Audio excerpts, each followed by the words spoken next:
Hey, what's up guys? Welcome to the What a Deck profile for the Dark World Abyss Heroes deck. I'm just going to go through every card in here and then I'll explain how it works. So we've got 1 Grapha, Dragon Lord of Dark World, 3 Snow, Unlit of Dark World, 2 Elemental Hero, Shadow Mist, 2 Summoner Monk, 1 Elemental Hero, Bubble Man, 2 Seer, Melbrank at the Burning Abyss, 3 Fiendish Rhino Warrior, 3 Brow, Huntsman of the Dark World, 2 Farfa, 1 Graph, 3 Skarm. For spells, we've got 2 Galaxy Cyclones, 3 A Hero Lives, 3 Drag Down to the Grave, 3 Dark World Dealings, 3 Mask Change 2, and 3 The Gates of Dark World. For our extra deck, Masked Hero Anki, Masked Hero Acid, 2 Masked Hero Dark Law, Beatrice, Lady of the Eternal, Silent Honor Arc, Downerd Magician, Giant Hand, Castell, Diamond Direwolf, Gaga Cowboy, Super Quantum Mecha Beast Grand Pulse, Leviair the Sea Dragon, and 2 Dante Traveler, the Burning Abyss. Go over the side deck in a moment. So, the basic combo with this deck, what you want to do is make Masked Hero Dark Law. If you don't know, which I don't know how you couldn't if you play this game, while he's on the field, any card sent to your opponent's graveyard is banished instead. Also, once per turn, if your opponent adds cards from their deck to their hand, except by drawing them, you can banish 1 random card from your opponent's hand.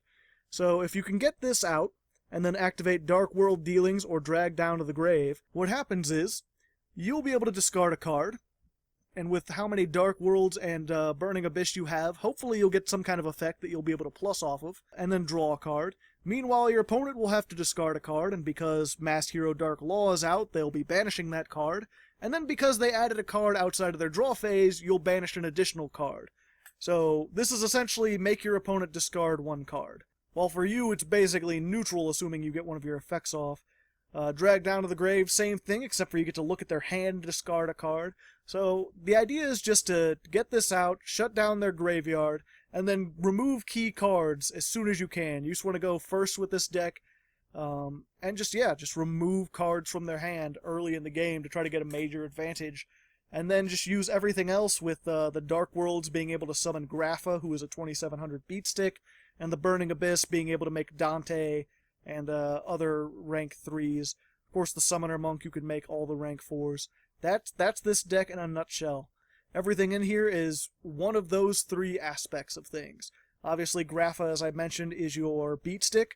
If you don't know if Grapha is in the graveyard, you can send 1 Dark World monster from your field back to your hand and summon him out of the graveyard. So you just need the 1. And then to get him into the graveyard, we have this Fiendish Rhino Warrior. He says other Fiend-type monsters you control cannot be destroyed by battle or card effects, and if he's sent to the graveyard, you could send 1 Fiend-type monster from your deck to the graveyard.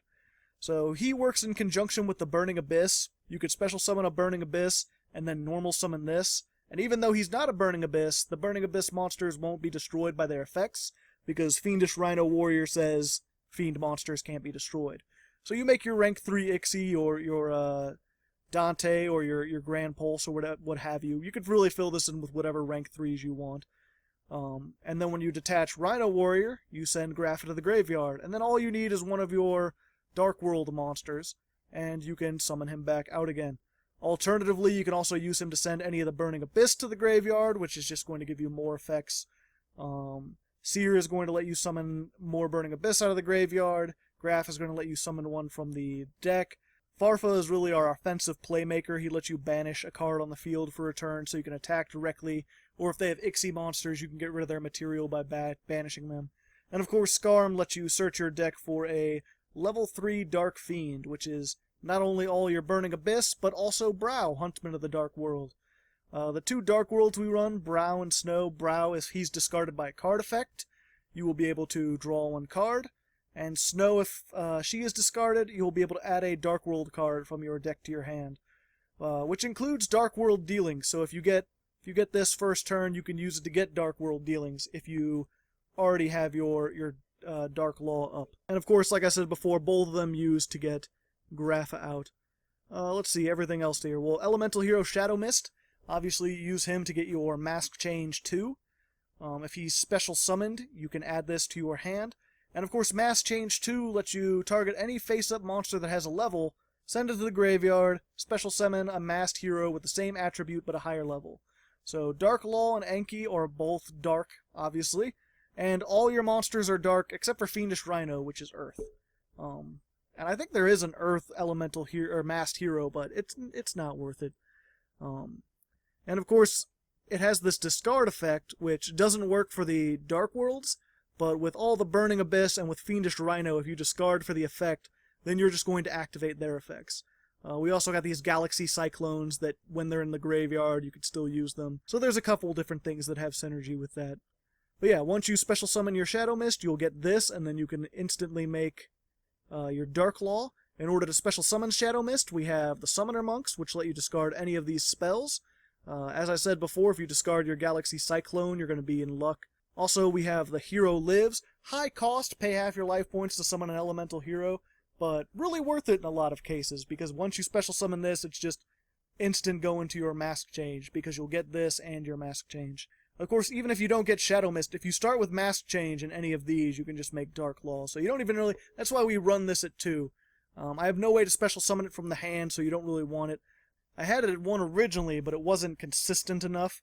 There were times when it'd get Effect Veilered, and then I would just be screwed because I had no other way to grab it. Shadow Mist also has the effect, if it's sent to the graveyard, you can add another elemental hero other than Shadow Mist to your hand, which is why we play the 1 Bubble Man. Oftentimes, if I use Summoner Monk to summon Shadow Mist, I'll then use Mask Change 2 on the Summoner Monk instead of Shadow Mist, so I can get his effect next turn when he's destroyed. Bubble Man, pretty decent. He's just good for rank 4 plays. You can also go into rank 4 with Summoner Monk. Particularly good because you can use him to make Masked Hero Acid with your Mask Change, which destroys all spell traps your opponents control. Against certain decks, very useful. And I think that explains just about everything. We've got the Dark World Field spell here as a final note. That's going to, once per turn, you can banish 1 Fiend monster from your graveyard, discard 1 Fiend, and draw 1 card. And of course, all of these are Fiend except for Summoner Monk and the Elemental Heroes, so you can activate any of these effects if you need to, just drawing more cards, going through your deck, whatever you need to get. As for the extra deck, like I said, Dark Law is your main play. He's what you're going to be making 90% of the time. We have Anki in here because sometimes you need a big beat stick, and he's good at 2800. Masked Hero Acid is just for Bubble Man, which you can get out fairly consistently if you need it. And then we just got a rank 4 and rank 3 toolbox, because we got 3s and 4s. As I said, you have ways to make rank 4s with Summoner Monk and Bubble Man. And with the rank 3, the Burning Abyss engine, you can of course make Dante. This can really almost function as like a not very effective Burning Abyss deck, just on its own with Dante. Leviair, because you banish cards with Gates of the Dark World, you can use that. This is just spell trap removal. But you could really add whatever rank 3s and 4s you wanted in here. As for the side deck, Mind Crush, really interesting. If you wanted to go full, like, hard in the paint with the discarding from the hand effects, you could always get rid of Gates of Dark World or get rid of, like, your Galaxy Cyclones if they don't have very many spell traps, and just run Mind Crush. This will let you look at your opponent, or declare a name, look at your opponent's hand. If they have that card, you make them discard it, which, combined with Drag Down to the Grave, is always a cheap combo. This also, because it's the effect that makes you discard a card, you could always just call a card you know they don't have, and then you'll just activate the effects of one of your monsters. That works for both your Dark Worlds and your Burning Abyss monsters. We also have Breakthrough Skill, which is an easy swap out for Galaxy Cyclone if effect negation is more what you're worried about than this. If you're having trouble discarding things, Dark World Lightning is another good replacement for Galaxy Cyclone. This will let you destroy 1 face-down card on the field and then discard 1 card. This also helps against, like, trap-heavy decks. We got a couple Gren. When he's discarded, he'll destroy a spell trap. Again, just more spell trap destruction. Some heavy spell trap decks are starting to come back into favor, or against Monarchs and stuff like that. This could be really useful. We got a couple other Burning Abyss. This one lets you summon 1 from your hand. This one lets you send spell traps on the field back to the hand.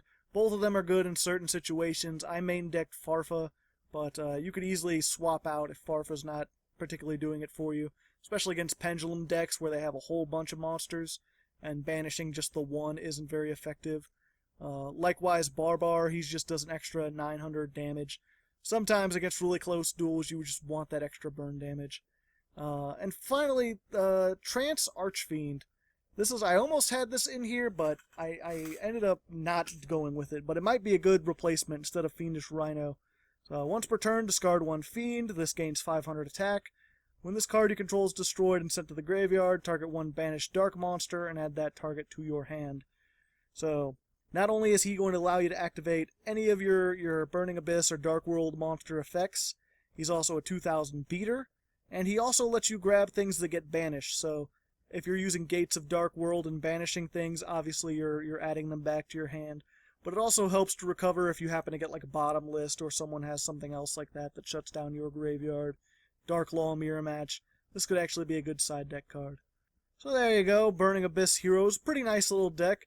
A little on the trollsy side, not as consistent as I would like, but it's fun and it throws all the archetypes together in a neat little package. Next time I'm going to be looking at something from the new Yu-Gi-Oh! Movie. The card sets for those come out next month, I believe. So I'm going to start getting a head start on looking at those. So should be fun. Until then, good luck, have fun.